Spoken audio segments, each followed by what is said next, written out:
Welcome everyone to another Monday Win by Noon webinar. I am Todd Bookspan, the founder of Win by Noon, and I'm super excited that you are here.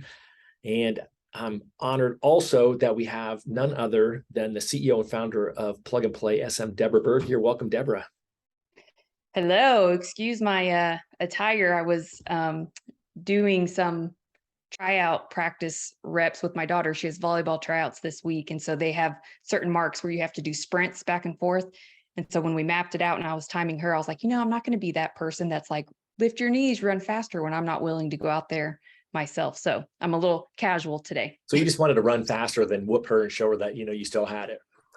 Well, that, and I remember when I was in middle school and we had tryouts, I had a really overweight, which kind of applies to the topic today, but we had a really overweight coach that used to just yell at us and tell us all these things of what we should eat and our physical activity if we wanted, to win district. And I thought to myself, how can you bark these orders when you're not disciplined yourself to do it on your own? Because he was really heavy.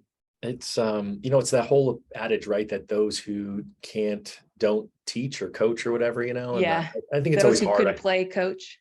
Yeah. And I think, I don't necessarily think that a coach has to have played, or done the sport, and I look at Bill Hart, who coached me in mortgage and was never a loan officer, although he was a real estate agent and a trainer for realtors. Because, after having 10,000 hours in the chair coaching primary loan officers, he knew more about it than most. Even my first year, he knew a ton. I coached him the first year he was a coach, as crazy as that sounds. So, wow. So I do think that's pretty interesting. And that definitely plays into the topic today, which I came up with, which is the whole idea, are you an amateur or a professional? And kind of what are the top three differences? And I think it's really critical. Me, all of you know me. Well, if you know me at all or pay attention, I love podcasts and I love to learn, and I kind of bounce around. I'll listen to, I could listen to anywhere from 5 to a couple dozen from one person, then I'll jump to somebody else. And I kept getting fed in Instagram or Facebook, Rich Roll interviewing Peter Attia, who is one of the longevity doctors I respect a lot. And so I was driving home from California. I'm back in my buddy Kevin's office here, this beautiful black and white little podcast room he has. I snuck in here between his recording sessions. And then I had my daughter, I woke her up because she was napping on the way home. And I woke her up and said, all right, what's next? What's next? So I listened to 3 different of Rich Roll's podcasts. And he's a really interesting guy if you've never learned from him. I first heard about him from my brother, and I won't bore you with his story, but he interviewed Stephen Pressfield. And Stephen Pressfield is just a really interesting one. And he wrote the book War of Art, which... me, I'm super transparent. I own the book. I'm like 99% certain I'm going to be in my office recording on Wednesday because I've got a couple of podcasts to record, and I'm going to look for the book War of Art. He wrote some other ones, and he was being interviewed by Rich Roll, who's kind of like a super fan. And the sad part about it was I was in Venice for 9 weeks, and at the end he goes, "Well, what's a day look like for you, Stephen?" And he said, "Well, I get up and I go work out in Venice, and then I hang out with my guys about my age afterwards and at breakfast. I thought, oh my gosh, this guy's in Venice. Like, I've been in Venice for 9 weeks and I could have bumped into or walked past Stephen Pressfield, never noticed it. But ultimately what he said was, he said that the amateur has amateur habits, a professional has professional habits, and that's all the difference in the world. And I thought to myself, I literally paused the podcast and I did a voice to text memo into my notes. And I thought, you know what, that is so true, that habits determine, what do they say, that show me someone's habits and I can show you their income or help predict their income or their success or whatever that is. You probably know, you're so good at quotes and stuff. Am I close? Yes. Yep. All right. Close. I don't know it exactly, but I had a coach once always say, tell me your priorities and now show me your calendar just from last week. Would your calendar prove your priorities? And it was alarming at times of how much I would work and not spend enough time with the kids or, vice versa. So that kind of haunts me. Yeah, I love that. I love that. And so, me, I'm always looking for what's the conversation we can have with our community that's, I guess along the lines of what you and I both, like to teach and talk about, but also will hopefully get people thinking. And, my guess is that most of you who are watching this live, or whether you're watching on the recording, you probably are professionals. That's why you're here. You're here to learn. And so, as I normally do, I jot it in I think while I work. And so I sent Deborah, hey, here's my top 3 ideas. And of course, then she comes back and she sharpens it. So, kind of, why don't you talk first about where did your mind go when you saw the title? Immediately I went to sports, and we were raised where we played a lot of different sports, and I was actually a middle school coach for about 6 years before then I got into curriculum writing. And I immediately went to the biggest difference makers, and kind of what my dad ingrained with us goes back to your daily habits. And it's, what are you training every single day? And he used to wake us up before school. So we played varsity ball once we got to high school. So practice started at about 6:30. He would wake us up before then, and we would have to make 50 free throws.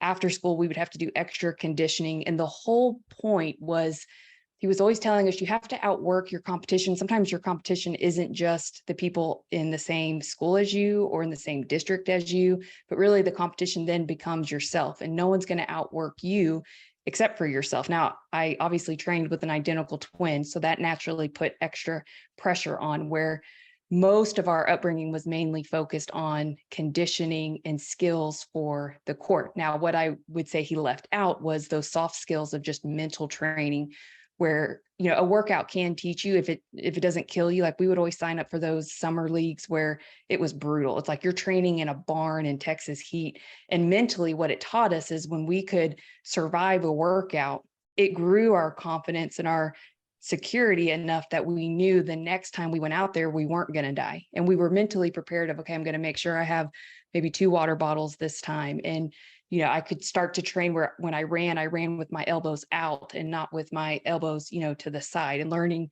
staying on your toes and picking up your knees. And so little things that we could pinpoint for improvement was a lot easier to pinpoint when you did it every day. If you did it once every season, you can't really find those patterns because you're not doing it daily. So that's where my mind went immediately, was sports and training. And, what are those daily professional habits that do over time compound to build success? And also the mental. I was thinking of Kobe Bryant, when he would talk about, you train so hard and all you want to do is win. And then if you lose, it's like your passion and that sacrifice is what pulls you to do it again and again and again, when it's never fun to lose, but you keep doing it, and you keep training harder, and you keep outworking everybody else, because you can't be the greatest of all time if you just do what you've always done, and you want to maintain, that best status. So that's Love where I that, went. right? Love that. So do what you always done. You get what you've always gotten. It's funny because right up on the wall here, Kevin is a huge Kobe and LA fan, and it's the Mamba mentality. It's a constant quest to try to be better today than you were yesterday, and better tomorrow than you were the day before. Kobe Bryant, and it's got an autograph. I don't know. It's probably not a real autograph. Wow. I don't think it'd be sitting in this room if it was a real autograph, but I and I don't know why Kevin, he must be from, I don't know. I'll ask him when we interview him next, why he's a Dodger fan. I know that, and a Kobe fan. So I didn't like Kobe when he played for some reason, the cockiness just. He kicked the Suns' ass all the time. So I hated him, but I've got so much respect for him now in hindsight, with what just an amazing player he was, and so many lessons to learn. Well, and I don't know if you've seen the Last Dance about the Chicago Bulls and Michael Jordan. So I started to think of the greatest players like Tom Brady. Of course, you got thrown some Cowboys in there, Troy Aikman. I don't think there's ever been any great Cowboys. That's all right. Some of those common denominators of the greats. And I will say, what was eye-opening for me when I watched The Last Dance with Michael Jordan is, for so long, he always thought he had to carry the team himself, and they couldn't win a championship all on his own. It wasn't until he learned how to be a true leader and help bring in other people like Scottie Pippen and Dennis Rodman at the time to help win champions over and over and over. You can't do it all by yourself. So immediately I thought of, how do you grow yourself personally, as well as your leadership skills, to get people to want to follow or win with you, where it's not just the Michael Jordan show, because that's not fun to be on a team that's just all centered around one person. All right. So this isn't one of our top, but I'm putting it down, writing down: amateurs win on their own, and pros lead a team to win, something like that. I Lead a think team to leadership victory. matters. Right. Well, leadership always matters, right? So I think we'll kind of hit on that. So my first one I wrote down, oops, sorry, I just hit the table, was amateurs react and pros have a game plan. And so that kind of comes to what you said before. What your coach said is, hey, show me on your calendar what's really important. And that's, I mean, certainly everyone's like, oh, come on, Todd, you're the win by noon guy. But I do find that, again, it's what's your game plan. So, my game plan today was 20 calls and conversations before noon. Transparently, I didn't hit it because I had a couple of longer conversations than anticipated. 18 calls, 17 conversations from 9 to noon. And but it's a game plan versus, I could have just done what most people do, open my email and then start reacting, or got lost on social media, or started trading stocks. Thanks, Dan Rawich, things like that. But I think that was, of course, the one that always stands out to me, because I feel like most of the time, the reason that people don't accomplish their most important tasks is because number one is they haven't created the time for it. Number two, they haven't identified what their most important tasks are. And then number three, then they allow themselves to get distracted by someone else's priorities. That's something that's important, but not urgent. Because again, urgency, if something's urgent, you do have to drop everything if it's truly urgent. And sometimes what someone else thinks is urgent and what's urgent in your world aren't the same thing. And so one of the things in sales you do have to do is be able to help someone who thinks that their priority is more urgent than what your priorities are, what your game plan is help them understand, totally get your sense of urgency. I'm on it. Then go complete your things and then get to their piece. Or, hey, totally understand your urgency. Absolutely. I'll get working on that here shortly. And then get back to what it is that you need to do. And so that was, I always go there first, because I do feel like that is, that's the key. And, how do you, again, you can get into other things from that. But what are your thoughts?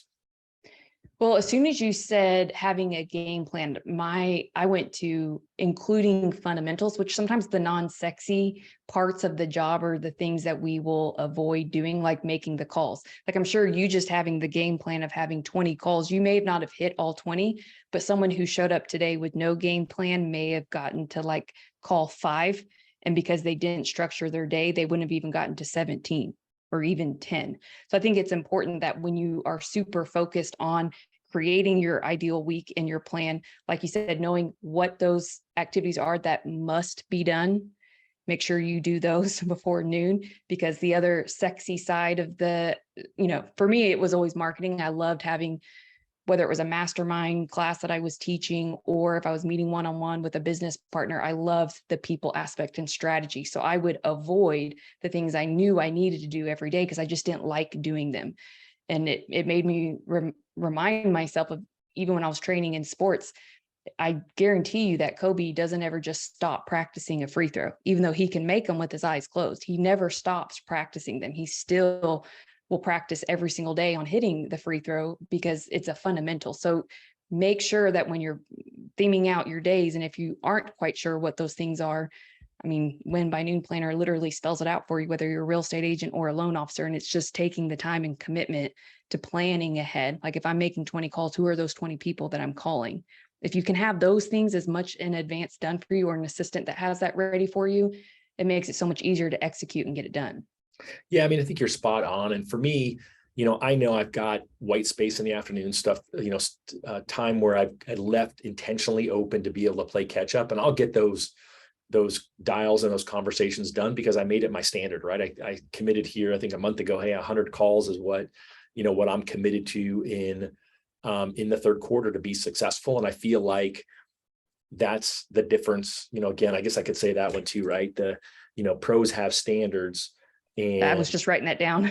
And amateurs, probably some other version of it, because my number 2 was amateurs learn on the fly and pros study. So that kind of goes to your piece of, professionals are just so committed to what they do. And it was kind of interesting. It became a big controversy, and I did a Facebook post on it, and I was surprised I got almost no comments on it when the Arizona Cardinals gave Kyler Murray one of the most lucrative contracts. It had a big guarantee on it, and they had this clause in there that he had to study film and he couldn't be on video games. Like, it was really weird. And And, he basically had to do an impromptu press conference saying, I actually study. Like, this isn't because I don't study. And they had to come out and say, well, we didn't do it just because it's Kyler Murray. They ever thought it was maybe discriminatory. So they pulled it out of the contract. But I just love the fact that, they just said, hey, this is really important that you actually spend time to be better at who you are. And it's one of the things we talk about a lot, you and I, when we're interviewing people in calls, is that you just said it, right? Kobe Bryant keeps shooting free throws when he knows he has to. Your dad made you shoot 53 free throws. And I think that the best of the best are those of you who are watching this. You're trying to figure out, how can I get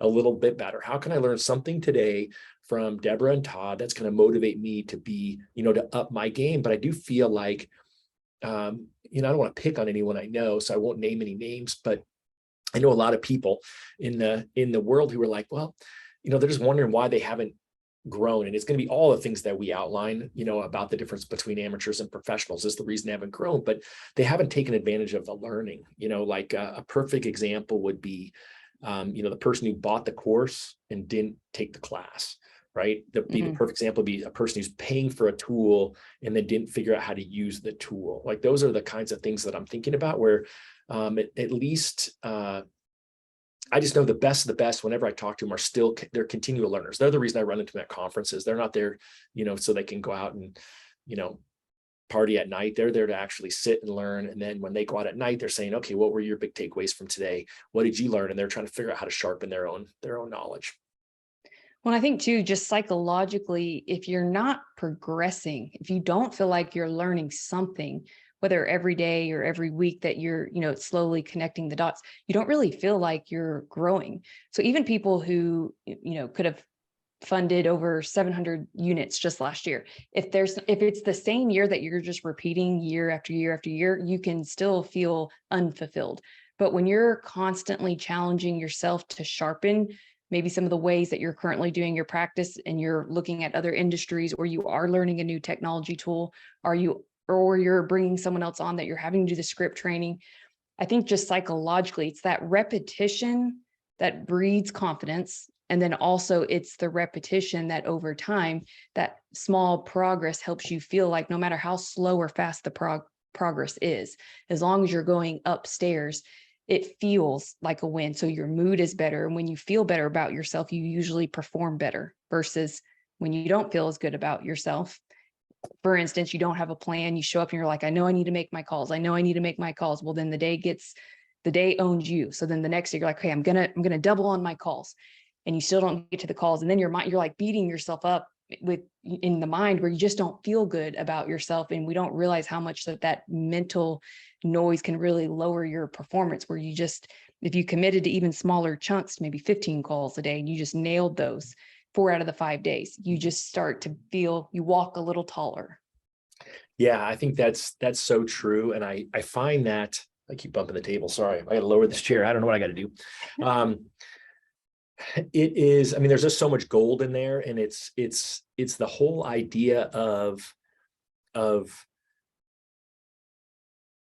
looking at yourself and how do you compare in your profession to someone that you idolize. It doesn't matter what your sport is, right? I grew up bike racing, and there was you could always tell who was going to win the race, or who was going to at least always place in the top, right? There's a little bit of strategy at the end, and sometimes there's a little bit of luck, but you'd always know who was going to be there based on their discipline and their training and how they showed up. And so I feel like, as we kind of go through this, some people are like, oh, that's a blinding flash of the obvious. But, I know, as we go through, these next, few months, right? It's fall seminar season. So I'll be interested to see who's spending the money and who's traveling to these different events.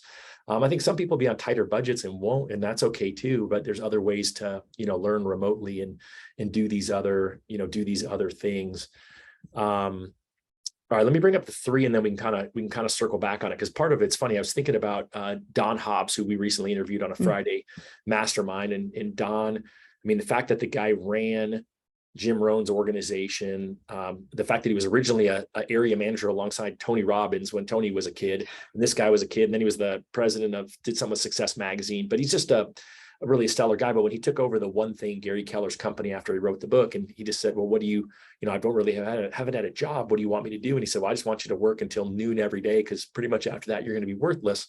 And, so of course, again, I love that whole thing with the noon thing. But ultimately, so number 3 that I came up with was, pros have a coach or mentor to hold them accountable, and amateurs try to do it on their own.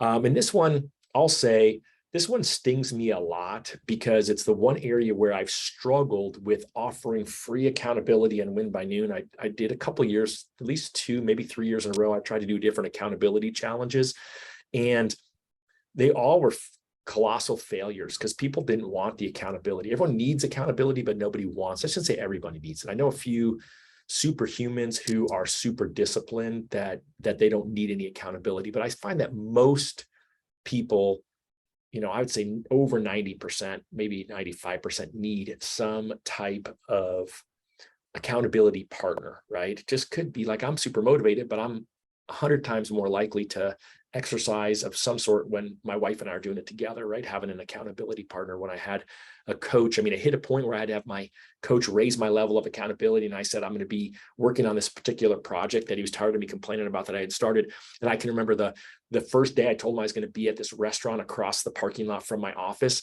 literally at 10 o'clock. At 9:59, my phone is ringing, and it's him. He never called me off schedule before. And I was like, I'm on my way. Like, that was, his way of saying, okay, I'm tired of you doing it. You said you wanted to up your accountability. So I do think, and well, last thing I'll say, and then I'll shut up, is you can also have a virtual mentor as well.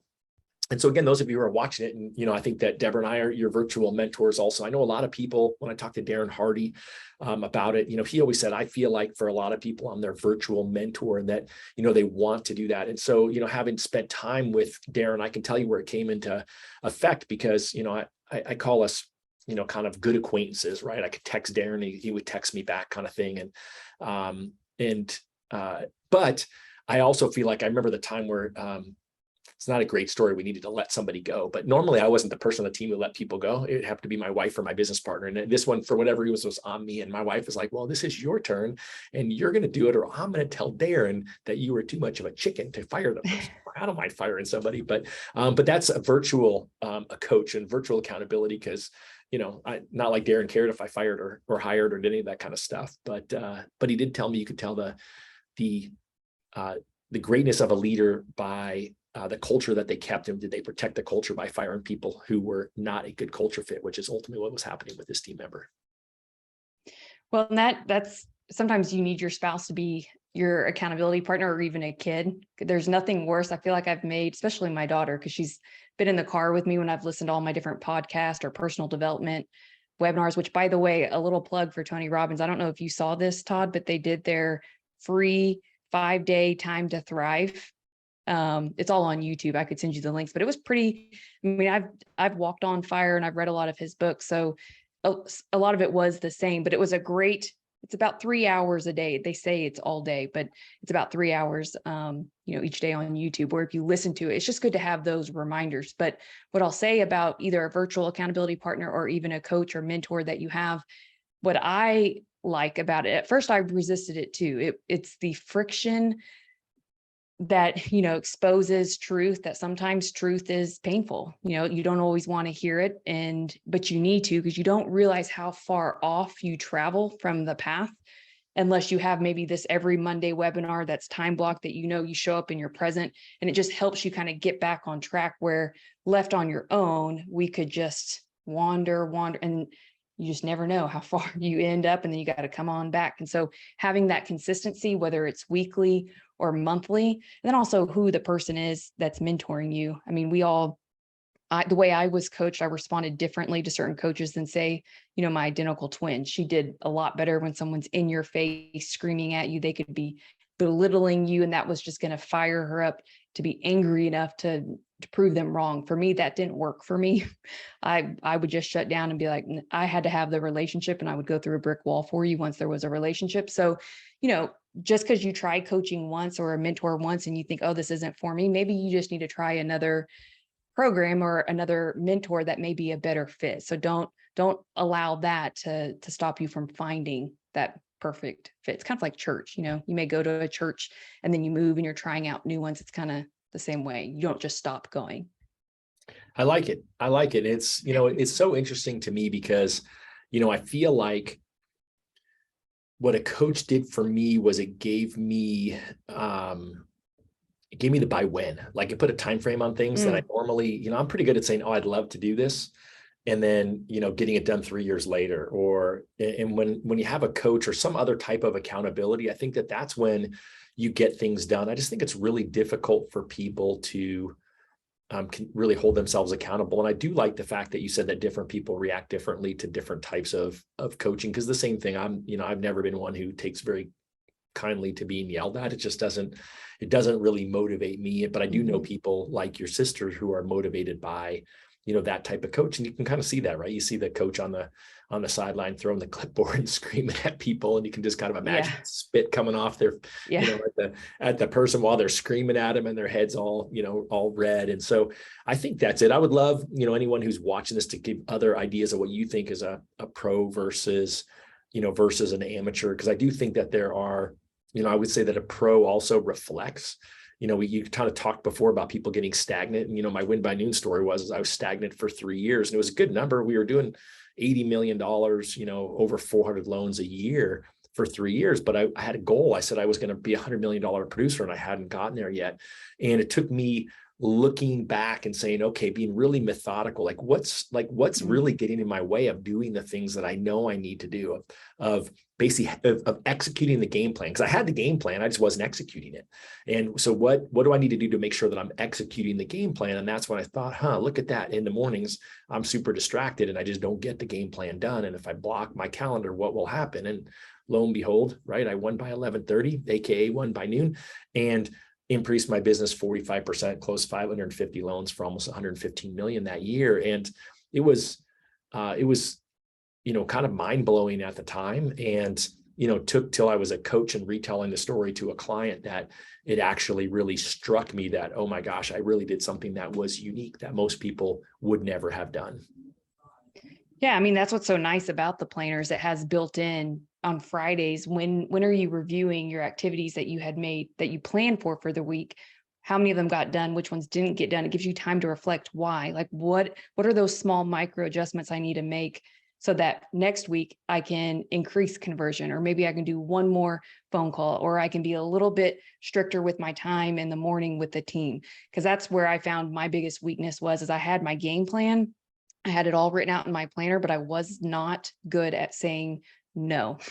So if people would interrupt me, or if I got a text or a phone call that's like, hey, can you jump on a call real quick? I need to ask you this. I would say yes. And so I don't think I would have come to that realization sooner if I was left on my own, because it was those painful moments when I would look back at the week or the month or the quarterly reviews. And I'm like, okay, I had my game plan. I had all the numbers that I wanted to call. Wasn't that my conversations went too long, although some of them did, not going to lie, which were sometimes my fault because I just would get, so ingrained in the conversation. But most of the time it was because I wouldn't say no when someone needed help. And I had to really discover why did I want to feel like the saver in that moment, which, that's a whole nother childhood issue that I was overcoming. But thankfully, because of the planner and because of the, step-by-step program that you documented, thankfully, and put in the planner with those review days, I don't think I would have come to that realization on my own and my own awareness as quickly as I did. Because again, I would make up some other story of maybe, the calls just went too long, or so-and-so interrupted me. And it was like, no, I allowed them to interrupt me when I had a game plan and a strategy to win before noon, and I allowed that to be interrupted. So I'm allowing or delaying my success. And does my family deserve more? Yes. Does my, when I'm away and I'm at work and they want me to be with them in the evening and present, me choosing to say yes in those moments was actually robbing the ones that, matter most in my life, which is the ones under the roof, under my head. So that was my biggest awakening from implementing the planner over time. I just put it here. Amateurs make excuses, pros take responsibility. Because I was always full of excuses, and I was good at deflecting, right? Deflecting onto something else. And so I think that, that's a really, really an important thing that you just highlighted. And in the end, it comes back to what I said earlier. Do you have a standard or not? Because let's pretend, although I said I've got time this afternoon to make up those 2 calls and 3 conversations that I haven't hit my standard. My other option is that I could say, okay, great. Tomorrow I'm going to have 23 conversations and I'm going to make sure I do 22 phone calls in order to get there. And then it, could roll over every day till Friday. And then at the end of the day, Friday, do I just say, oh, well, I was close. I did 90 this week. That wasn't my 100. Or do I say, you know what, I hit the standard and I just got to make sure I take the next couple of hours in the afternoon and really dig in and get that done. But I do feel like if there's one place where I'm embarrassed to say that it's the story I told myself. I mean, I'm embarrassed by the fact that oftentimes the lack of growth was always the excuse. And the final point I'll make, going back to your, hey, I say yes all the time, right? Number one is my superscript is, hey, I've got a commitment at that time, right? Because the commitment could be to you, the commitments could be to your partners, could be to your clients, whoever that commitment is to. It could be your family, right? You're trying to make the money to have to be able to provide a legacy for your family. But I felt disingenuous with like, oh, I have an appointment at the time, when I really didn't. The appointment was with me. And, but I have a commitment at that time. People are really rare to say, oh, like they don't say like, are you sure you can't do it? Like, well, I've got a commitment at that time. But you said, I don't like to say no. And I think that most people in sales are high eyes. And high eyes just love to say yes. I mean, that's just really it. We're people pleasers. And I think that that's part of it. And some of you are going, oh, yeah, but I'm a D. We're talking disc talk here. If you don't know disc, just Google it. And the Ds are pretty good at saying no. And that's why they don't have as many clients as high eyes. That's what I think. Well, it's so funny because Denise is definitely a high D, like off the charts. And I was always, my dominant is I and then D. C was nowhere on, like no compliance in me, which probably isn't a surprise with marketing. But I think that's so true. And that's why I added in the personal development side, because I don't think, that quote, your business grows to the extent that you do. It's a constant thing between the personal development and your mental mind state, and what are you feeding the mind plus the body so that your business can continue to grow. Because until I was secure enough with myself to not crumble by admitting some flaws, because I always thought I had to be perfect, perfect mom, perfect wife, perfect family, like we had everything under control, when behind the scenes, like shit is blown up and on fire. But I just had this great mask that we were trained to wear all the time. We never asked for help. And I eventually had to take the cape off. I always say that. I think that's why God gave me 4 kids, because I wasn't supposed to be able to have any children. He said it would be impossible. And so after the 4th, I had said, I'm taking the cape off of Superwoman and it's being burned, because I cannot be Superwoman where every Lego has to go in the Lego bin and every action figure goes in the action figure bin. Like, it was very OCD almost of how that's like the one thing I could control, because I don't cook, but I do like to clean and organize. So that I do recommend you pour in, you take that, whether it's your morning routine or evening routine of, what podcast are you listening to? Maybe it's not something that's a business tool that you're learning and studying this quarter. Maybe it's something more of, increasing your awareness and kind of truth antenna of feeling secure enough and safe enough to expose where some flaws are, so you can continue to be the best version of you that you can be. I love it. That is so well said. A great way to wrap up for the day. So a couple of things. Number one is, if you're a loan officer and you need any social media help, go check out plugandplaysm.com. Just email Deborah at info@plugandplaysm.com.